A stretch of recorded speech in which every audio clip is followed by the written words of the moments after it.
Hi guys, tonight on Saltiness Isn't Bliss, I will be making a warm and cozy comfort food.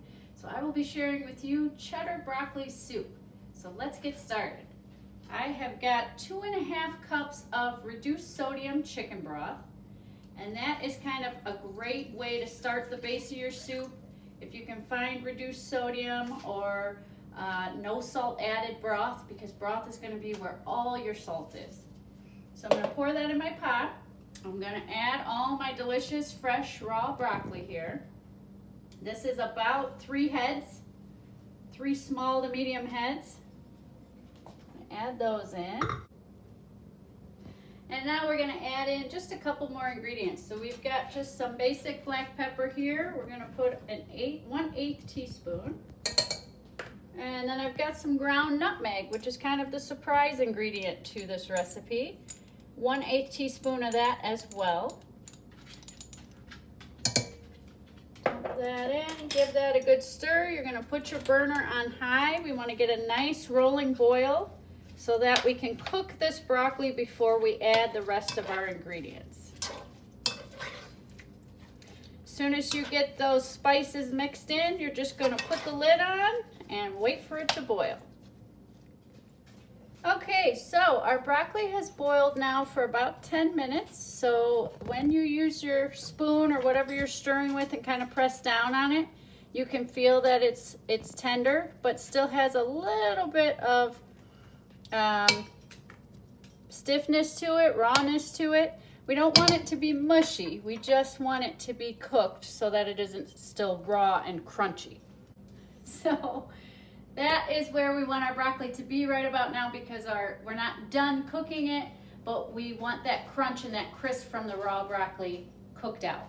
So now we're going to do our next step. So I've got 1 cup of half and half, and we're going to do 3 heaping tablespoons of flour. So I just use a big spoon, that's a tablespoon, kind of get a nice heap. I put it in my little strainer here. You can just mix it directly in if you like. I just like to do it this way, kind of get it as fine as I can so it mixes into the soup better. Just kind of do that. Then I take that really fine flour, drop it into my half and half, take a small whisk and just kind of whisk that in real nice until it's all mixed in and blended. So I like to we're gonna do 3 tablespoons total. I like to mix one at a time. This just helps to cut down on lumps and clumps within your soup once you pour this in there. So once I get those other 2 tablespoons mixed in, I'll be right on back. Guys, earlier, I don't know what the heck I called this thing, but this is actually a flour sifter. I think I called it a strainer. Hopefully you knew what I meant. Just had a little brain fart. So now my 1 cup of half and half has 3 tablespoons of flour all whisked in there. And I'm going to add that into my pot here. All right, so stir that all in there so it turns into this milky white. And I've got the burner between low and medium low. I'm going to turn it up just a hair to just the edge of medium low. So the idea here is not to boil it. It's just to heat it all the way through, because that half and half comes out of the fridge cold. And also, the longer you heat it, the thicker it will get. So I tend to just heat it for maybe 2 to 3 minutes. Let it thicken up, but not too thick. So this will really depend on how thick you want your soup, that you will heat it longer if you want it thicker. And we're going to put the lid on while that heats through. All right, guys, we are in the last step of our soup. So we've got a nice little thickness now with what we added in last, which was our flour and half. So now we're going to add the magic ingredient. That is sharp cheddar cheese. I go with the finely shredded. That seems to blend in quicker and better. And I go with 3 cups. So 3 cups is the magic amount. So I am going to just dump all that in. Break this clump up here. And then I just mix it in with my spoon, kind of fold it into the soup or just big circles, whatever works for you. I've got my burner in between low and medium low. And again, we want to let this simmer for a bit just because the cheese is cold coming out of the refrigerator.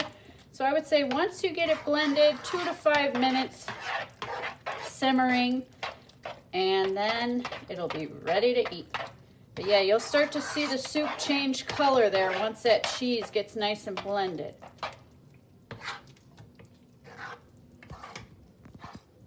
All right, guys, our broccoli cheddar cozy soup is all cooked up. Look at how yummy that looks. Give that a little stir there. Look at all those chunks of broccoli. Now, if broccoli's not your thing, or you like your soup to be more hearty, more variety of vegetables, you can add cauliflower, peas, carrots, whatever veggies you like or want to include in the soup. I just kept it simple tonight and just chopped up some heads of broccoli and just put them in there. But you can certainly, if you don't have fresh veggies on hand, frozen will work. So canned will work, whatever you've got. Just be careful with the canned because they do tend to have a lot of sodium mixed in. So I am going to scoop up a bowl here.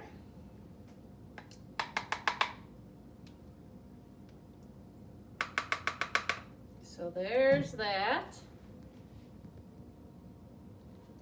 And then sticking with my pairings, my wine pairings, I am going to pair this one with a sweet pineapple. And I know that sounds like an odd pairing, but when I tasted this wine, it's just a very, very subtle pineapple. So the majority of the wine has a white wine taste and a white wine, I don't know what I'm trying to say to it. So that's why I thought this was a good pairing. Just a basic white wine with just a hint of sweetness, just a hint of that fruit. So, and it's kind of all the colors match. You've got the yellows, the greens, so it's just a great combo there. So thanks so much for watching. I'm gonna go have this big bowl of warm soup, and I will see you next time.